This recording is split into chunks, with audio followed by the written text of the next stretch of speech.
This is so cool. Exactly. That's been her journey, and she's been doing this for over 10 years. Now, little birdie whispered to me that when you were growing up, you actually wanted to be a political journal. Yeah. How did the switch come about? You are now in sports. Yeah. So I've been a journalist for quite some time. Okay. And I really wanted to be a political journalist. And then I realized that wait, you know, there is not so much fun and action in politics. Look, there is, but it's all this bickering.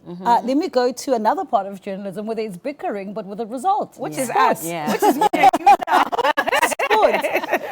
So yeah, as a journalist, I've been working for SuperSport for I think now 13 years. 13 years as a journal. Did you bring some of the money? I know, right? Yeah. I know. SuperSport, that's huge. 13 years. You should bring some of the money. Yeah.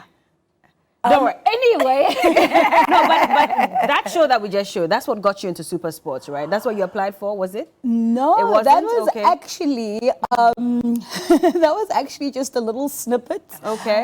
Promoting the movies that we have on DSTV.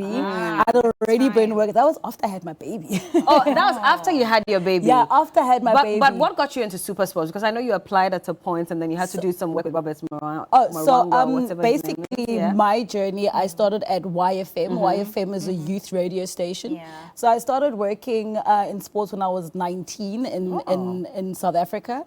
And then I moved to 5FM, where I was the first female that's where you to were the do first female. Okay. First First at female. YFM. It was 5FM. Okay. radio stations, it's all good. Right. And then I joined SuperSport. They called me and they had heard my work on YFM and 5FM. And initially when I came to SuperSport, we were having the flagship show, which was Thursday Night Live with Robert Marawa. Yeah. And we worked, I called him my TV husband. Yeah. We worked together for 10 years on that show. Beautiful show that we loved until he left SuperSport. And over the years at SuperSport, I've been doing quite a lot of things. The 2017 FIFA Confederations Cup, where they sent me by myself. The FIFA World Cup, again, they sent me alone in Russia. I did Africa Cup of Nations in Egypt, Africa Cup of Nations in Cameroon. And just now, we just concluded doing the Women's Africa Cup of WAFCON, Nations, yeah. WAFCON, Yeah. where I'm so proud of Banyana Banyana. Yeah, I'm literally congratulations. so proud. I'm Yeah. curious though. When were you in 2010? I was there in 2010. But you were not a sports journal then. I was a sports journal. Oh. Were you rooting for Ghana?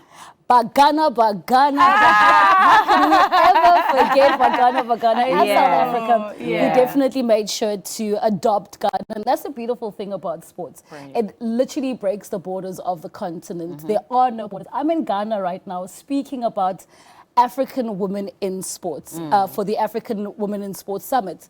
And that already shows you how the continent is becoming smaller. The world is taking note of what African women are doing in the sports space. I mean, for Juliet to be able to have Barbara Gonzalez from Simba SC to come and join us, that is absolutely fantastic. Yeah. In the second edition, she had Madam Samahuru, who is the FIFA Secretary General, come and join them. In the first summit, she had Carol and all these wonderful journalists from across the continent coming together to talk about women in sport. And sometimes it becomes difficult to think about women in sport and looking at the continent of Africa. But slowly but surely that is coming to an end. We're getting So how there. have you fared then? Women in sports, how have you fared? It's been difficult. Yeah. I was just going to say. It has been difficult. It has? It has been difficult. Was it before the baby or after? Which one was even more difficult for you? I've always been a journalist, and maybe came after. Yeah. It was literally just starting out in sports, especially because you're a young Black female in a so-called male-dominated industry. So a lot of times you're second-guessed over what you're saying. Do you really know what you're talking about? And then you have to work 10 times harder. But I feel that that's not only for the sporting industry. Everywhere, African women have to work harder, be better, and still go home and be mothers and sisters and so forth. But that's the beauty about the African woman. We're here to The reason I was asking that was because I remember that after your baby, you had to host the show and you weren't so sure because you felt you had been away for a while. But then within the first few seconds, you had settled in and it felt like Listen, you were just doing your after thing I had always. my baby, I think it was a week or 2 weeks later, I was back on set at work. A week or two. Yes. Jesus, where were you in a hurry? Why? It was a must that you had to host No, the it show? wasn't a must. But She was crying too much at home? No, but it was also this passion and this love I have for broadcasting and television. I'm always, it's just 3 hours of your time. It's just an hour of your time, you know, and you've got a responsibility to entertain, inform. And I just really felt like I had missed the World Cup in Brazil because I was busy having a baby. Yeah, so that was in 2014. Yeah, so I felt that, you know what, let me go back to work. Let me also challenge myself as a new mom and see how I can traverse this new challenge I have. And I actually did quit radio, tried to at least balance it out, do television, quit radio, something that I really love. But it was worth it. I see. So in all of this, what was inspiring you? What was the one thing that just kept you going? Was there somebody you were looking up to at the time? I think for myself personally, in South Africa and on the continent at large, there aren't a lot of female sports journalists. When I started in journalism, there was only Carol Chabalala, who was the only person we looked forward to. So that's why I wanted to be a political journalist, because it was easier. I'd never seen anyone like myself doing sports. And then I saw Carol and she inspired me. What inspires me every day is that there are thousands and even maybe 2 or 10 young little girls out there who feel that it's impossible. It's not my space to be in there. It's my responsibility, my duty, and really my pleasure to elaborate and show young girls that it is possible. You actually can thrive in this business as a sports journalist. And there's also many avenues when it comes to the sporting world, to go be a masseur, to go be a media officer. I just saw a couple of my friends who were at WAFCON and they were the CAF media officers. I was like, interesting. So there's a lot of spaces and a lot of space for women in sports. We just need to talk about it more and elaborate it more to the young girls what she can do in the space. What's made you unique in this space? Because again, it's male dominated, whether we like it or not. As a woman, you have to work extra hard. But then you also have to have that X factor, which works for everyone differently. So for you, what was that?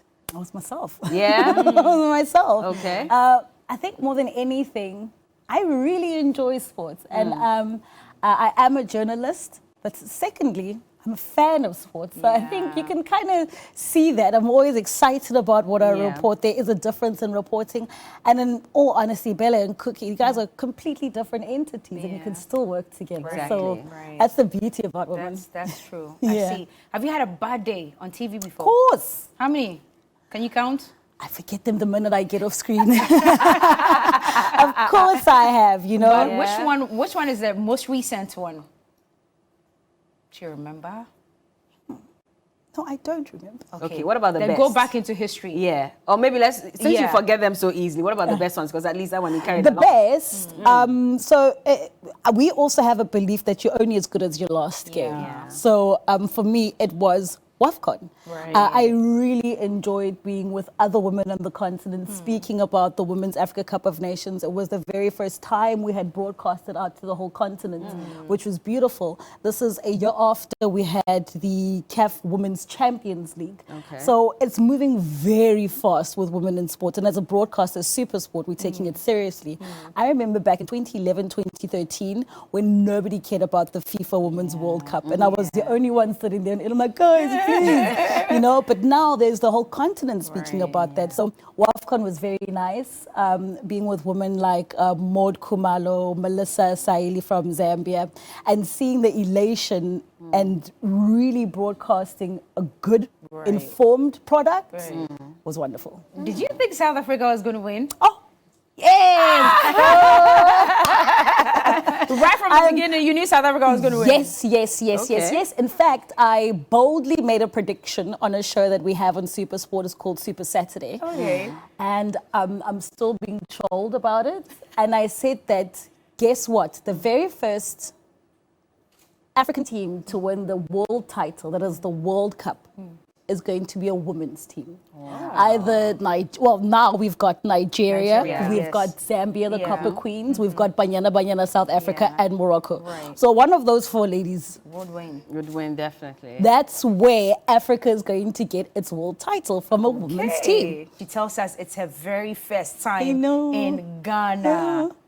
I know. What was the feeling when you landed on the tarmac yesterday? I was so excited. Yeah. I was very, very happy. I won't mention what happened. Something happened? I lost my bag. Oh, so sorry about that. But I'm sure they'll follow up again. Yeah, I'm sure they will follow up. Find it. It's fine. I really hope I'll come raid your wardrobes. No, it's fine. It's fine. It's fine. It's okay. Yeah. You are more of Bella's size. And guaranteed she's I already like this outfit. Oh, you like this? Okay, so we'll pass it on. We'll pass it on for tomorrow. Oh, then we have to get it along as soon as possible. Size Bella. No, not size Bella. This is smaller. But yes, we'll sort you out. Don't worry.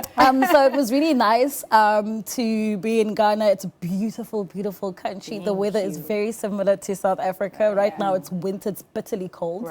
So I really enjoyed the weather so far. So here for the African Women's Sports Summit, 3rd edition. I'm very, very honored to be here because in the last 2 editions, especially with COVID-19, no travel, I've been extremely proud at the strides that Juliet has made to bring us an edition all the time. So it starts small and it's starting something, but all over the continent, all over the world, we know what the African Women's Sports Summit is. So very excited to be speaking tomorrow, a bit nervous, but I'm very excited. You'll be fine. Once you're good here, you're good anywhere. Yes, and everywhere. What time is it starting tomorrow? You have an idea? 9 a.m. prompt. In fact, I would say, just like you mentioned about the time, 8:30. Be there, be ready, so that we can all get in and enjoy ourselves and really immerse ourselves in what, as a continent, we need to do. As a continent, we need to do to be better and be great and really just soar. All right. Now, for the audience who are attending tomorrow, what should they expect from you? A lot of honesty. Okay. Open to a lot of questions and really just a good time speaking about being a woman, being an African woman, and in the sports industry. Fab. Yeah. Now, I see that you love Ghana so much. Do you listen to Ghana music? Yeah, I just heard 2 wonderful songs. You just heard? No, she said she just heard 2 wonderful songs. No, but does she know any other Ghanaian? I'm really trying to think on the spot right now. It's the cameras, it's the Thato, lights. I thought you said you liked the Shatta cameras, Wale. it's the lights. Yes, I do. So apart from Shatta Wale, who else do you like? Sarkodie, yes. Did you know Sarkodie? So, yeah, Sarkodie, yeah. You know Sarkodie, I do. Okay. Do you know Kitty? I think most of the time, I definitely listen to a lot of Afro beats, African music and so forth. Where they come from, I really don't. What's your favorite song? Okay, then what's your favorite West African song, if I can put it that way? You're in West Africa? I will tell you, but this is going to sound weird. Okay. Petite bass. What's that? Exactly. Go Google French? it. Yeah. Oh, it's French. Okay, from where? From Cameroon. Oh, I see. I see. So you love Francophone music as well? Listen, I love that song. It is amazing. It gets me jamming every single morning. Currently on my playlist, but definitely going to get better, that playlist, and improved with a lot of Ghanaian music. So I'll go to social media and suggest some music I should be listening to. You're going to teach us how to do a few dances from South Africa. Bella, so the whole... are we going to try right now? Not now, you have to teach... No, now. You have to teach us. No. No, you don't like dancing this morning? Oh, you've got 2 left feet? Are you a bad dancer? No. You've got 2 left feet? No. See, the problem is that tomorrow when the guests come to the African Women's Sports Summit, they're going to say, this lady. Oh, generals are the same. This lady. No, but they teach us something from South Africa then. Anything. Already in South Africa, they laugh at me for not knowing how to dance. But I know there's this new Amapiano dance where everybody tries to... like this one? Bella is the best at that one. Oh, wow, really? Bella is this best is the at original that South one. African here. No, Bella is Okay, best so at you show that us. one. Okay, how do you do it? You show us. I have no clue. But How it's do you like come from South Africa and not know how to do Thato, anything? are you joking, Thato? Are you? Let's do something. Listen, see, even that I don't know how to do. That's what you're doing. That's what you're doing now, though. So you can't do the one that you go down and... Oh, sad. I'm literally the worst dancer in South Africa. And I will be banned from South Africa in invitation or Tambo because I would have so badly represented my country. Okay, we'll teach you something from Ghana then. Yes, Yeah, which please. one should we do? Should we say first so we can do the whole...